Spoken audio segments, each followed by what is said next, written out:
Hola a todos, ¿cómo estáis? Bienvenidos de nuevo. No quería dejar pasar esta oportunidad sin traeros un vídeo para comentar rápidamente cuál es la situación actual del mercado. Estos días hemos estado viendo repuntes fuertes de volatilidad en los principales índices americanos y os voy a dar un poco cuál es mi visión y mi opinión sobre el desenlace futuro de esta situación. Así que empezamos. Pues bien, ¿cómo se mueve el mercado? El mercado se mueve a través de dos sentimientos principales de los inversores: el miedo y la codicia. Estos dos sentimientos se suelen ver afectados por las noticias, las previsiones económicas, la mala prensa y muchos otros factores que llevan al ser humano a hacer compras de una forma impulsiva o ventas de una forma impulsiva, generando así movimientos en los principales índices mundiales. Obviamente, para que se produzcan ese tipo de movimientos tiene que haber un volumen muy grande, es decir, el sentimiento global de los inversores, ¿no?, a nivel mundo, digamos, pues tiene que ser de codicia, ¿vale?, o de pánico. Entonces, ¿cómo podemos ver en qué momento estamos o cómo está ese sentimiento ahora mismo? Pues chequeando el Fear and Greed Index. Este indicador nos indica las zonas, tanto de pánico como de codicia en las que nos encontramos actualmente. Es un indicador que ha sido desarrollado por la CNN y que la verdad refleja muy bien cuál es el sentimiento global del mercado. Está basado en múltiples indicadores macroeconómicos, psicológicos, etc. Entonces, actualmente podemos ver que estamos en niveles de 35 y que hemos pasado en el último mes de prácticamente zonas de extrema codicia a zonas de pánico. Este indicador es bastante útil, sobre todo cuando podemos ver la aguja en zonas que están entre el 75 y el 100, que ahí es cuando vemos que hay una codicia generalizada, y entre el 0 y el 25, que ahí es donde vemos que hay un sentimiento de miedo generalizado. Entonces, ahora mismo estamos más cerca de la zona de pánico y es normal, ya que hemos visto repuntes de volatilidad en las últimas semanas en los principales índices como es el S&P. Entonces, nosotros ahora lo que debemos hacer es seguir este indicador y si vemos que se posiciona entre el 0 y el 25, vigilar los índices y vigilar aquellas acciones que nos puedan interesar para hacer compras, porque es muy probable que el rebote esté cerca. Así como, si estamos situados en niveles de entre 75 y 100, lo que debemos de ser es cautelosos y aprovechar y ponernos en una posición defensiva en nuestra cartera, ya que es muy probable que estemos cerca de una corrección. Pues bien, ahora podemos ver en pantalla el VIX, que es el índice de volatilidad que está inversamente correlacionado con el S&P 500. Es decir, aquí podemos ver en este gráfico, que es el VIX tal y como os digo, que hay numerosas zonas de repunte, ¿no? Es decir, aquí normalmente cuando repunta, ¿vale?, este índice suelen ser los momentos de mayor volatilidad o de mayor pánico y normalmente los podemos ver, este tipo de episodios donde el VIX se dispara pues cada X años. Aquí podemos ver, pues este fue un repunte de volatilidad que hubo en 2018, aquí otro que hubo en 2019 y este grande que es el del coronavirus. Si bien es cierto que lo que vamos a ver aquí ahora es cuál es la tendencia de la volatilidad, al menos en adelante, aquí podemos ver cómo la volatilidad se ha ido reduciendo poco a poco desde la caída del coronavirus y podemos ver una tendencia bajista. Sí que es cierto que hay momentos en los que los mercados se ponen nerviosos, pues por lo que hablábamos antes de la prensa, las expectativas, pues cada vez que hay un cambio a nivel mundial, pues todo el mundo piensa que el mundo se acaba y que vamos a morir todos. Pero bueno, es algo normal y habitual, ya que el ser humano está configurado para eso, entonces es normal ver este tipo de rebotes.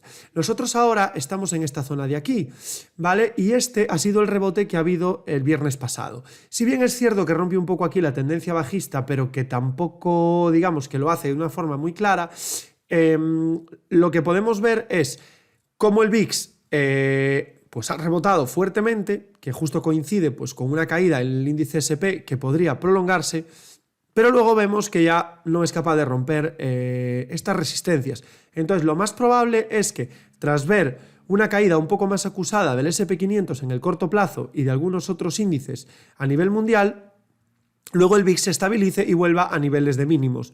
Hay una cosa que me gusta mucho, o por lo menos que considero que es positiva, y es que el VIX cada vez hace mínimos y máximos decrecientes, es decir, se va poco a poco estabilizando.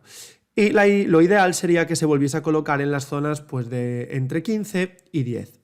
Pero bueno, insisto, esto nos puede dar una visión ahora mismo de cuál es la situación actual del mercado y nos permite ver que desde la caída del coronavirus esto ya ha sucedido 1, 2, 3, 4, 5, 6, es 6 veces antes, es decir, esta sería una séptima vez. Entonces, lo que sí es cierto es que si el VIX superase esta zona de aquí, concretamente este máximo de aquí, sí que podríamos preocuparnos y podría venir un rebote un poco más fuerte, trayendo consigo una caída mayor en los índices generales.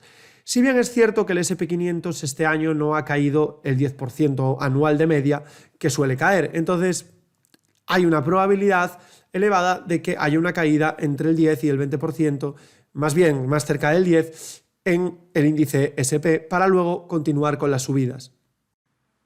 Bueno, y por último vamos a ver el índice S&P 500, que es lo que nos importa, para ver realmente qué es lo que está pasando, qué puede suceder. Es decir, si estas caídas que estamos viendo pueden prolongarse más en el corto plazo o ser algo más de medio-largo plazo. Hoy os traigo el S&P 500, índice director de las bolsas mundiales, ya que representa más del 50% de las acciones del planeta. Y os lo traigo en Pro Real Time, ya que creo que aquí es más sencillo para ver lo que os quiero enseñar. Vale, aquí podemos ver, vale, os lo estoy poniendo en un espacio temporal desde el año, bueno, desde la crisis del 2007-2008, ¿vale? Donde vimos una caída del S&P del 55%, que esto es una auténtica barbaridad, es una caída histórica. El S&P normalmente pues, puede caer hasta zonas de un 20% como mucho, pero lo normal es que interanualmente el S&P corrija aproximadamente en torno al 10%.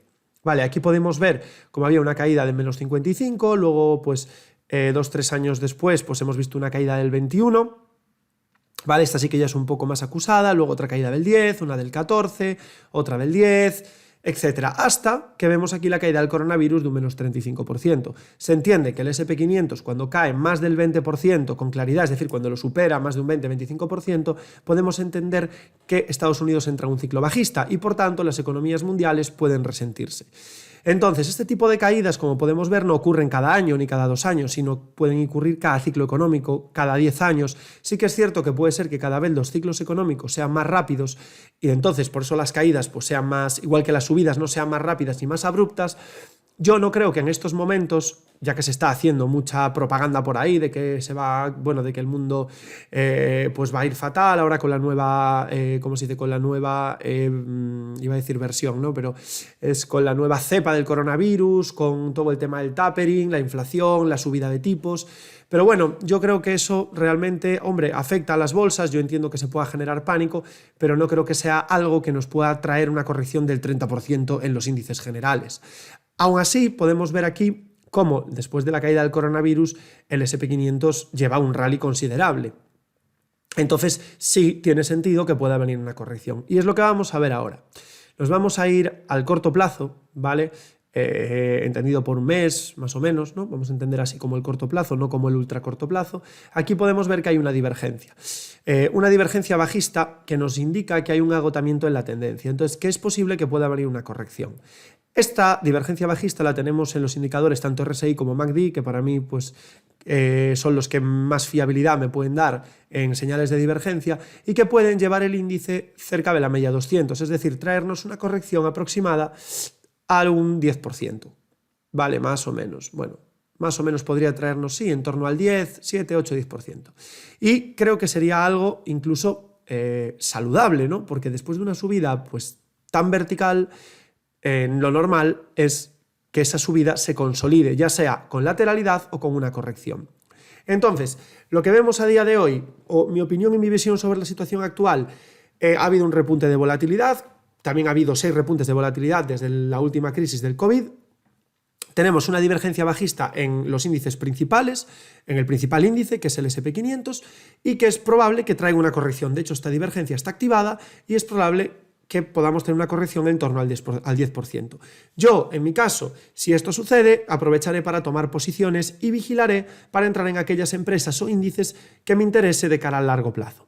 Aviso disclaimer, cualquier tipo de contenido e información emitido en este canal no constituye ninguna recomendación de inversión. En este canal solo comparto mi visión y opinión sobre las finanzas, bolsa y los mercados, basada en mi experiencia y conocimiento adquirido a lo largo del tiempo. Cualquier inversión que pueda realizar será siempre bajo su propia responsabilidad y riesgo. Les recomendamos que no lo haga con dinero real y si lo hace, sea de la mano de un asesor financiero certificado. Aunque soy asesor financiero certificado, no ejerzo como tal, ejerzo como formador, divulgador e informador con fines didácticos enfocados al aprendizaje.